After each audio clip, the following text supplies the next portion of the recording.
ഹരികൃഷ്ണ. എല്ലാവരും ഏകാദശി വ്രതപുണ്യത്തിലാണെന്നറിയാം.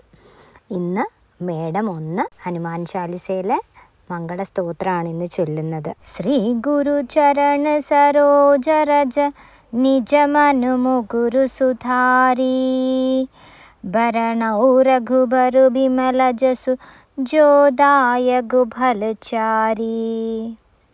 എൻ്റെ ഗുരുനാഥൻ്റെ പാതാരവിന്ദങ്ങളിലെ പൊടി ശിരസിലണിഞ്ഞുകൊണ്ട് മനസ്സാകുന്ന കണ്ണാടിയെ നിർമ്മലമാക്കി ഞാൻ രഘുകുല തിലകമായിരിക്കുന്ന ശ്രീരാമചന്ദ്രൻ്റെ പരിപാവനമായ കീർത്തിയെ പ്രകീർത്തിക്കുകയാണ്. നമുക്ക് 4 പുരുഷാർത്ഥങ്ങളും നൽകി അനുഗ്രഹിക്കുന്നത് ഭഗവാനാണല്ലോ. എണ്ണമറ്റ ജന്മങ്ങളുടെ പൊടിയും ചെളിയും പറ്റി ആകെ അഴുക്ക് പിടിച്ചു കിടക്കുന്ന ഒരു കണ്ണാടി പോലെയാണ് നമ്മുടെ മനസ്സ്.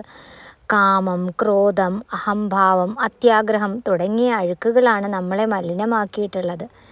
അതുകൊണ്ട് തന്നെ നമ്മളിൽ സഹജമായിട്ടുള്ള ദിവ്യത്വം അതിൽ പ്രതിഫലിച്ചു കാണുന്നില്ല.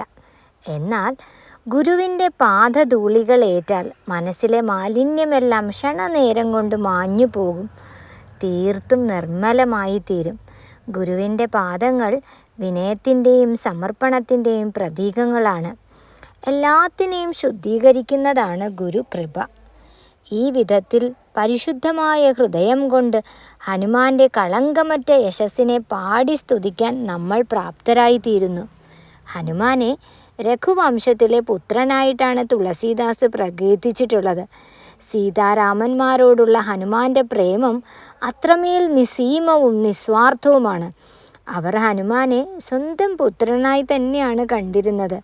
ഹനുമാനെ സ്മരിക്കുക വഴി നമ്മളും 4 പുരുഷാർത്ഥങ്ങൾക്കും പാത്രമായി തീരുന്നു. ധർമ്മം, അർത്ഥം, കാമം, മോക്ഷം എന്നിവയാണ് 4 പുരുഷാർത്ഥങ്ങൾ. ധർമ്മം എന്ന് പറയുന്ന നമ്മൾ ചെയ്യണ പുണ്യ സുഹൃതങ്ങൾ, അർത്ഥം എന്ന് പറയുന്ന സമ്പത്തും സുരക്ഷയും, കാമം ആഗ്രഹ സാഫല്യങ്ങൾ, മോക്ഷം ആ പരമമായ മുക്തിയും ആനന്ദവും. ഈ 4 പുരുഷാർത്ഥങ്ങളാണല്ലോ മനുഷ്യനെ പരമമായ ആത്മസാഫല്യത്തിലേക്ക് എത്തിക്കുന്നത്. ഇത് 4ഉം നൽകി നമ്മളെ അനുഗ്രഹിക്കാൻ കഴിയണത് ഭഗവാനല്ലേ. അപ്പം ആ ഭഗവാനെ ആദ്യം തന്നെ പ്രകീർത്തിക്കുകയാണ്. എല്ലാവർക്കും ഭഗവാന്റെ അനുഗ്രഹം ഉണ്ടാകട്ടെ. എല്ലാവർക്കും നല്ലൊരു ദിവസവും നല്ലൊരു മാസവും ആകട്ടെ. എല്ലാവർക്കും അഡ്വാൻസ് വിഷു ആശംസകൾ. ഹരികൃഷ്ണ. സർവം കൃഷ്ണാർപ്പണമസ്തു.